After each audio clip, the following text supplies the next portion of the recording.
Oi.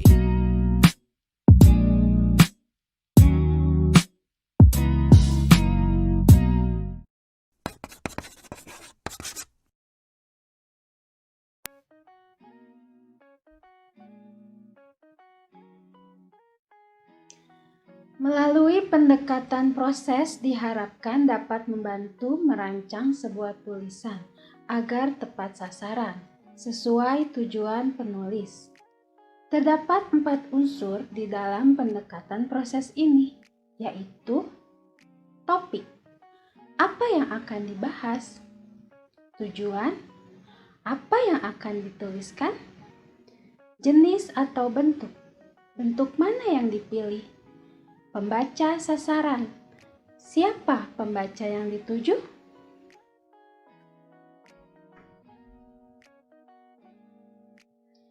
Setelah menentukan 4 unsur tersebut, langkah selanjutnya dapat dijelaskan sebagai berikut. 1. Pra-menulis atau pre-writing. Pra-menulis adalah aktivitas untuk mengarahkan pikiran dan rencana Anda sebelum menulis draft pertama.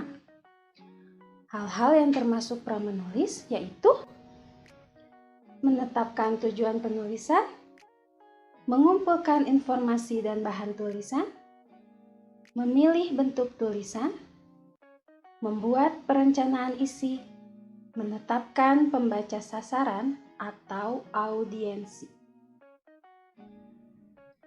2. Menulis draft pertama. Draft atau buram adalah kreasi pertama dari ide. Bagaimana cara terbaik menulis draft? Menulis secara bebas.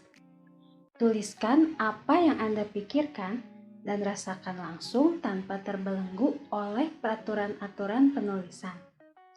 Anda dilarang keras menulis draft sambil mengedit. Bayangkan pembaca sasaran. Menulislah ibarat mengobrol dengan seseorang atau sekelompok orang yang Anda tuju. Membayangkan pembaca sasaran akan membuat Anda menggunakan ungkapan-ungkapan yang sangat pribadi. Ikuti ragangan. Menulislah berdasarkan ragangan yang dibuat. Anda harus membuat permulaan tulisan, bagian isi, dan penutup tulisan. Menahan diri. Terus menulis dan hendaknya tidak dibaca sebelum bagian yang ditulis selesai. Tahanlah diri Anda untuk tidak mengedit tulisan sebelum saatnya tiba. 3. Merevisi. Merevisi berarti mengubah atau memperbagus tulisan Anda. Perjuangan Anda belumlah selesai sampai pada draft. Ada saat untuk memperbagus tulisan Anda. Berikut ini caranya. Membaca nyaring. Bacakan dengan nyaring tulisan Anda agar Anda dapat merasakan jawaban atas pertanyaan berikut ini.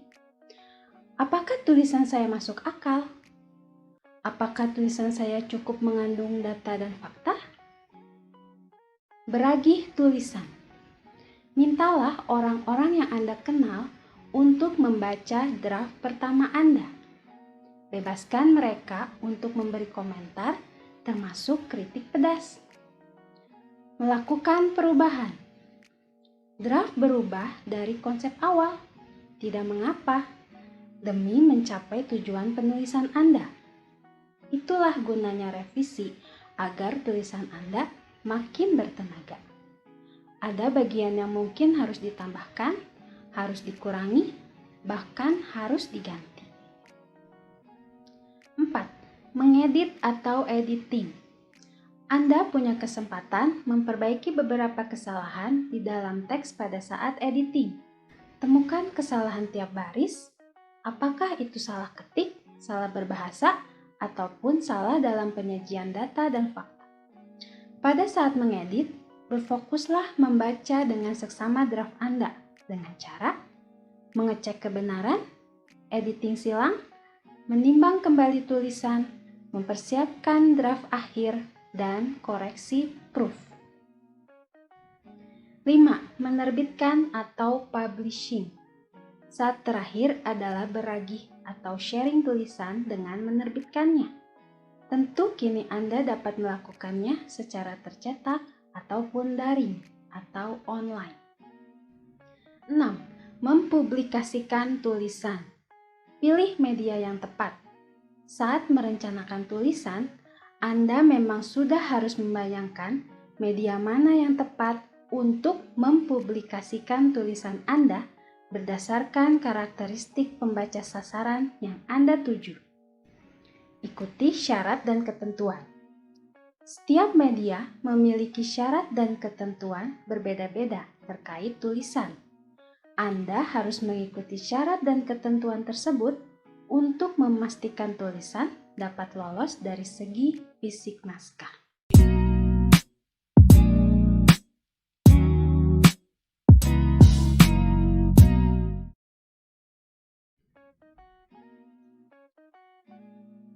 Esai dapat dimaknai sebagai bentuk tulisan lepas yang lebih luas dari paragraf, yang diarahkan untuk mengembangkan ide mengenai sebuah topik.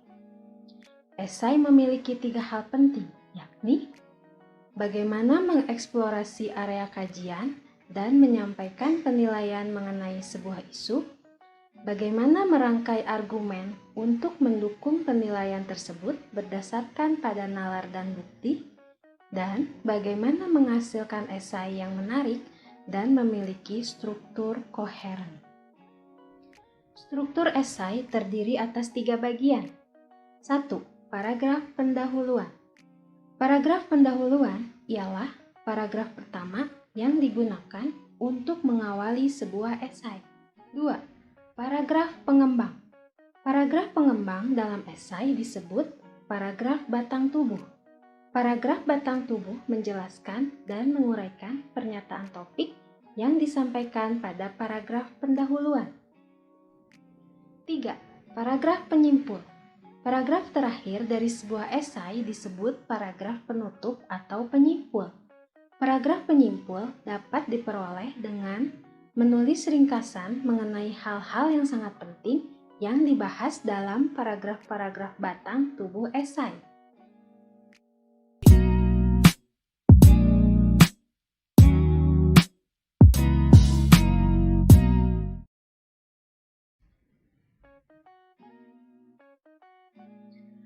Menulis berita berarti menangkap peristiwa aktual dan faktual ke dalam bentuk tulisan. Isu yang diangkat pun benar-benar harus bermanfaat untuk masyarakat. Berita merupakan informasi yang berupa fakta. Konstruksi berita memiliki rancang bangun sebagai berikut. Headline atau judul berita, lead atau teras berita, dan body atau kelengkapan dan penjelasan berita. Headline atau judul berita pada hakikatnya merupakan intisari dari berita.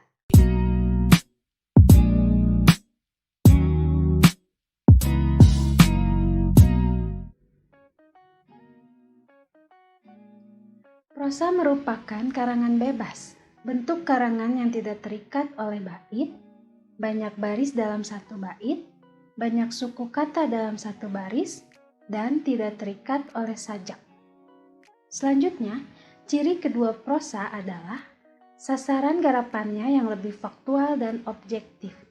Prosa dalam hal ini dipertentangkan dengan fiksi yang lebih menekankan imajinasi.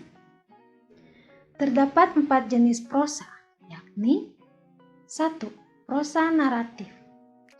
Prosa naratif berbentuk uraian suatu objek dengan penuturan kronologis dalam sebuah pola alur. 2. Prosa deskriptif. Prosa deskriptif merupakan uraian yang menggambarkan objek prosa seperti apa adanya, tanpa komentar dan penulisnya. 3. Prosa eksposisi. Prosa eksposisi merupakan pembeberan, penggambaran suatu objek lengkap dengan penjelasan, penafsiran, dan komentar penulisnya. 4. Prosa argumentatif. Prosa argumentatif merupakan pembeberan suatu masalah ditinjau dari segi tertentu, lengkap dengan segala alasan atau argumentasinya. Prosa merupakan karangan bebas yang mengekspresikan pengalaman batin pengarang mengenai masalah kehidupan dalam bentuk dan isi yang harmonis, yang menimbulkan kesan estetik.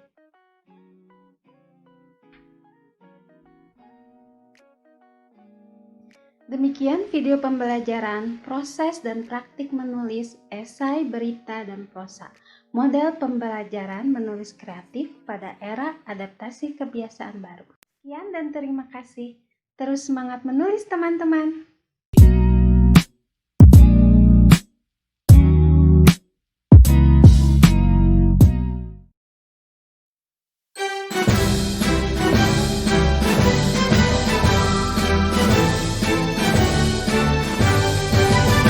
Ayo bersatu padu, ayo bergandeng tangan, ayo bekerja sekuat tenaga.